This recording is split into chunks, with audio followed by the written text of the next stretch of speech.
Hello and welcome to Earthquake Tip number 20. My name is Shailesh Kumar Agarwal, Executive Director of BMTPC, and I'm going to present to you all about earthquakes, its concepts, terminologies, and how to construct buildings and structures to withstand earthquake forces through 32 earthquake tips, which are authored by Professor C.V.R. Murthy, mentored by Professor Sudhir Kumar Jain, and developed by IIT Kanpur in association with Building Materials and Technology Promotion Council, that is BMTPC. Through these tips, our aim is to spread right technical information in simple to comprehend language to our professionals who are in the field designing and constructing structures, especially our architects and engineers. But before we start, let's make a pledge that any new structure we design or build must be earthquake resistant. This earthquake tip number 20 will explain you how do beam column joints in RCC buildings resist earthquakes. Remember, we have already discussed beam and column and their behavior and detailing for earthquake resistant design. And now let's discuss beam column joint and why these joints are special for earthquake resistance. Let's see this figure. In RCC buildings, portion of column that are common to beam at their intersection are called beam column joints. Since their constituent materials, that is concrete and steel, have limited strengths, the joints have limited force carrying capacity. When forces larger than these are applied during earthquakes, these joints get severely damaged. Repairing of these joints at a later stage may be a difficult proposition. So these damages should be avoided, and therefore beam column joints must be designed to resist earthquake effects. Now let's understand the earthquake behavior of joint. As you can see in this figure, the beam at adjoining a joint are subjected to movements in the same directions, that is either clockwise or anti-clockwise. Under these movements, the top bar in the beam column joint are pulled in one direction and bottom ones in opposite directions, as you can see in this figure 2A. These forces are balanced by bond stresses which are developed between concrete and steel in the joint region.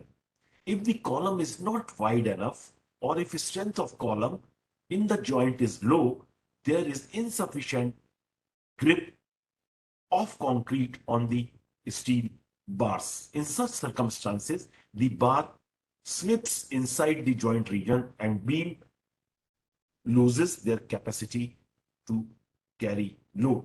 As you can see in this figure, we under the action of pull and push forces at top and bottom ends, joints undergo geometric distortion. That means one of the diagonal length elongates and one other length compresses. So if the column cross-section size is insufficient, the concrete in the joint will develop diagonal cracks. Now let's understand how to reinforce beam column joints. Problems of diagonal cracking and crushing of concrete in the joint region can be controlled by two means as shown here in this figure. First of all, provide large column sizes. Secondly, provide closed spaced steel ties around the column bars in joint region. These ties, as told you in earlier tips as well, are the most important ones as they hold together the concrete in the joint and also resist shear forces, thereby reducing the cracking and crushing of the concrete. Now, providing these closed loop ties in the beam column joints require some extra effort. The ductile detailing code recommends continuing the transverse loops around the column bars through the joint region. How this is to be done is explained through this figure. As you can see in this figure 4A, B, C, there are three stages. This can be achieved by preparing the cage of reinforcement, that is, both longitudinal bars and closed loop ties of all the beams at the floor level to be prepared on top of the beam formwork of that level and then lowered in the cage. However, this may not be possible, particularly when the beams are long and entire reinforcement cage becomes heavy. The continuity of reinforcement at beam column joints and their anchoring is also very important. Now let's discuss that through this figure. The gripping of beam reinforcement bars in the joint region is improved firstly by having column sizes reasonably large. Remember, in earlier tip, it was told that column in seismic zone 3, 4, 5 to be at least 300 mm wide in each direction of cross section when they support beams that are longer than 5 meters or columns are taller than 4 meters. The ACI, American Concrete Institute, even recommends a column width of at least 20 times the diameter of largest longitudinal bar used in adjoining beam. Now, let's see how do we anchor these beam bars through this figure. In exterior joints where beam terminates at the column, the longitudinal beam bars need to be anchored into the column to ensure proper gripping of bars in joints. The length of anchorage is 50 times its diameter and it is measured from the face of the column to the end of the bars anchored in the column as shown here in this figure 5a.